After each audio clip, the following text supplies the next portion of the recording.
सट्टा, सितारे और संपत्ति, ऑनलाइन सट्टेबाजी केस में ईडी का बड़ा एक्शन। युवराज सिंह, सुरेश रैना, सोनू सूद जैसे सितारों पर ईडी का शिकंजा। मनी लॉन्ड्रिंग से बनाई करोड़ों की प्रॉपर्टी अब हो सकती है जब्त। बैटिंग ऐप मामले में ईडी की कार्रवाई हुई तेज, बुरे फंसे सितारे। नमस्कार दोस्तों, एक ऐसी दुनिया जहां क्रिकेट के सितारे मैदान पर छक्के लगाते हैं और बॉलीवुड के हीरो स्क्रीन पर दिल जीतते हैं, लेकिन अचानक ये चमकदार चेहरे कानून की कठोर जांच के घेरे में आ जाते हैं। जी हां, हम बात कर रहे हैं उस स्कैंडल की जहां ऑनलाइन सट्टेबाजी का जाल इतना फैला कि इसमें बड़े बड़े नाम फंस गए। प्रवर्तन निदेशालय यानी ईडी अब इस जाल को काटने के लिए तैयार है। युवराज सिंह, सुरेश रैना, शिखर धवन ऐसे कई क्रिकेट स्टार्स और सोनू सूद, मिमी चक्रवर्ती जैसे एक्टर्स पर ईडी का शिकंजा कसता जा रहा है। ये वो कहानी है जहां विज्ञापनों से मिली मोटी कमाई अब मनी लॉन्ड्रिंग का हिस्सा बनकर उभर आई है और करोड़ों रुपए की संपत्तियां जब्त होने की कगार पर हैं।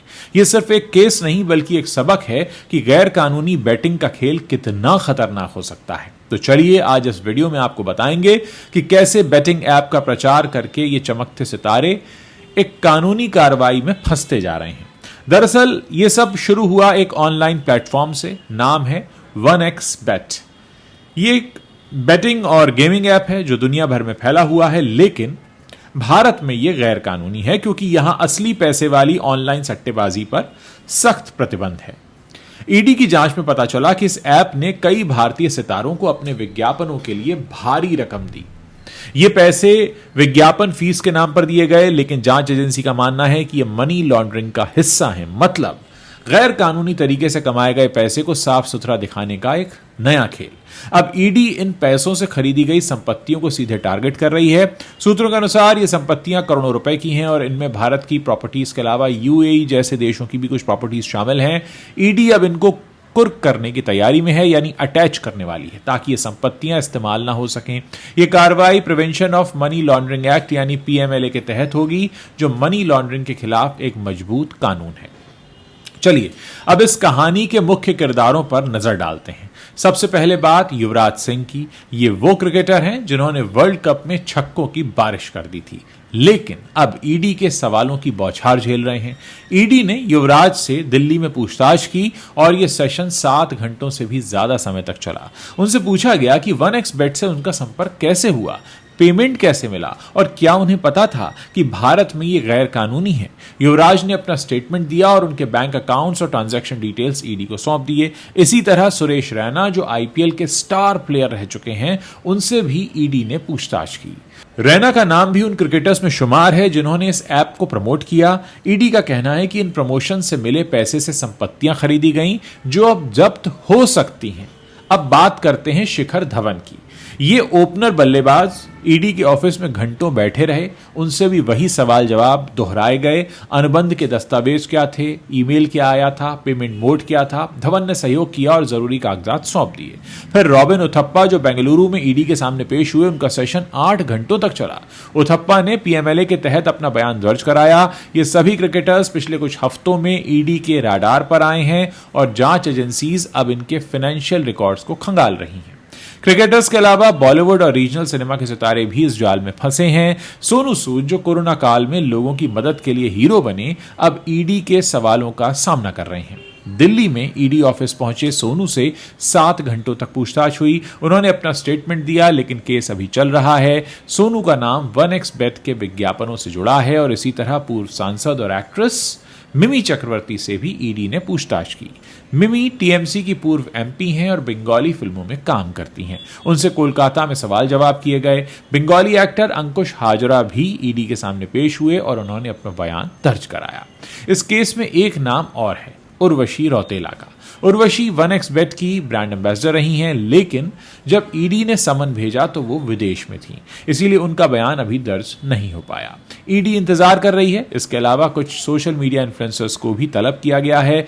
ये वो लोग हैं जो ऑनलाइन प्रमोशन करते हैं और बहुत बड़ी फॉलोइंग रखते हैं। ईडी ने इन सभी से पीएमएलए की सेक्शन 50 के तहत बयान लिए हैं, जो कि एक कानूनी प्रोसेस है जहां स्टेटमेंट जो दर्ज किया गया वो कोर्ट में इस्तेमाल हो सकता है। अब सवाल यह है कि आगे ईडी क्या कर रही है। तो फिलहाल ईडी इन संपत्तियों का वैल्यूएशन कर रही है, यानी उनकी कीमत आंकी जा रही है। कितनी कीमत है? जल्द ही प्रोविजनल अटैचमेंट ऑर्डर जारी हो सकता है, मतलब अस्थायी कुर्की। फिर यह ऑर्डर पीएमएलए के अथॉरिटी के पास जाएगा अप्रूवल के लिए। अगर हरी झंडी मिली तो ईडी कोर्ट में चार्जशीट दाखिल करेगी और संपत्तियां परमानेंट जब्त हो जाएंगी। ये संपत्तियां चल अचल दोनों तरह की हैं। कुछ यूएई में हैं जो विदेशी प्रॉपर्टीज हैं, इसीलिए इंटरनेशनल कोऑपरेशन भी लग सकता है। ईडी का मानना है कि ये सब अपराध की कमाई से खरीदी गई हैं, इसलिए उन्हें जब्त करना जरूरी है। अब सवाल यह है कि इस पूरे केस का बैकग्राउंड है क्या? दरअसल 1xBet कुराकाओ में रजिस्टर्ड एक कंपनी है जो खुद को ग्लोबल बेटिंग प्लेटफॉर्म बताती है। इनका दावा है कि 18 साल का इन्हें एक्सपीरियंस है और ऐप जो है वो 70 भाषाओं में उपलब्ध है। यूजर्स हजारों इवेंट्स पर बेट लगा सकते हैं, लेकिन भारत में ये इल्लीगल है। केंद्र सरकार ने हाल ही में एक नया कानून पास किया जो असली पैसे वाली ऑनलाइन गेमिंग पर बैन लगाता है। सरकारी डेटा के अनुसार बैन से पहले करीब 22 करोड़ लोग इस ऐप को यूज करते थे और आधे इसमें रेगुलर यूजर्स थे। इनमें गैरकानूनी ट्रांजैक्शन होते थे। ईडी की जांच इसी पर फोकस्ड है कि कैसे ये प्लेटफॉर्म्स इंडियन सेलिब्रिटीज को यूज करके हमारे बाजार में घुसे और मनी लॉन्ड्रिंग की। ये केस सिर्फ इन सितारों तक सीमित नहीं है। ईडी ब्रॉडर इन्वेस्टिगेशन कर रही है जिसमें कंपनी के Indian nodal persons, payment methods और इंटरनेशनल लिंक्स भी शामिल हैं। पूछताछ में ईडी ने पूछा, कंपनी ने आपसे कैसे संपर्क किया? भारत में उनका लोकल कॉन्टैक्ट कौन था? पेमेंट बैंक से ट्रांसफर हुआ या विदेशी अकाउंट से? और सबसे बड़ा सवाल, क्या इन सेलेब्स को पता था कि भारत में ऑनलाइन बेटिंग इलीगल है? ज्यादातर ने कहा कि उन्हें लगा ये लीगल है, लेकिन ईडी सबूतों पर भरोसा कर रही है। सितारे हों या आम आदमी, कानून सबके लिए बराबर है। ऑनलाइन बेटिंग का लालच लाखों लोगों को बर्बाद कर सकता है और कर रहा है, और सेलेब प्रमोशंस इसे बढ़ावा देते हैं। ईडी का यह एक्शन एक वार्निंग है कि मनी लॉन्ड्रिंग पर जीरो टॉलरेंस है। अभी केस चल रहा है और आगे क्या होगा ये तो वक्त बताएगा, लेकिन इतना तय है कि यह स्कैंडल क्रिकेट और एंटरटेनमेंट इंडस्ट्री को हिलाकर रख देगा। दोस्तों, क्रिकेट और एंटरटेनमेंट इंडस्ट्री के साथ जो होगा सो होगा। ये काफ़ी पैसा कमाते हैं, ये महंगे वकील भी हायर कर सकते हैं और तमाम चीज़ें कर सकते हैं, लेकिन आप अपने बारे में सोचिए। आप में से बहुत सारे ऐसे लोग होंगे जो महीने की एक निश्चित तनख्वाह या सैलरी पर काम कर रहे होंगे, छोटा मोटा धंधा करते होंगे। आप अपनी मेहनत की कमाई को आखिर क्यों इस तरह के सट्टेबाजी ऐप्स में लगाते हैं? सबसे बड़ा सवाल यहां पर आम जनता का है। देखिए, जो सेलिब्रिटीज बहुत मोटा पैसा कमा रहे हैं, उनके पास इस पूरे जंजाल को मैनेज करने का, हैंडल करने का पैसा भी है। वो बड़े बड़े वकील हायर करेंगे, तमाम तरह के खर्चे करेंगे। हालांकि उनके लिए भी एक बहुत बड़ा सबक है, लेकिन यहां पर पूरा मामला यह है कि जो पूरी सट्टेबाजी की जो ऐप बनाई जाती है वो इन सेलिब्रिटीज के लिए नहीं बनाई जाती है। इनके बच्चे उसे नहीं खेलते हैं। ये आम लोगों के लिए होती है, हमारे आपके जैसे लोगों के लिए, ताकि इनके पास मोटा पैसा आए। उदाहरण के लिए, अगर ये 100 रुपया कमाते हैं तो 1 रुपया सेलिब्रिटी को दे देते हैं, 99 रुपया इनके पॉकेट में जाता है। तो 99 रुपया आ कहां से रहा है? वो आपकी पॉकेट से आ रहा है। तो दोस्तों, इस खबर को दिखाने के बाद मेरा आपसे ये बड़ा सिंसियर निवेदन है, रिक्वेस्ट है आपसे कि इस तरह की सट्टेबाजी वाली ऐप से दूर रहिए। किसी भी काम में अगर आप शॉर्टकट ढूंढेंगे, खासकर सफलता में, ज़्यादा पैसा कमाने में, तो आप मुंह के बल गिर सकते हैं। ऐसे ऐप्स पर भरोसा मत कीजिए, इनको बढ़ावा मत दीजिए।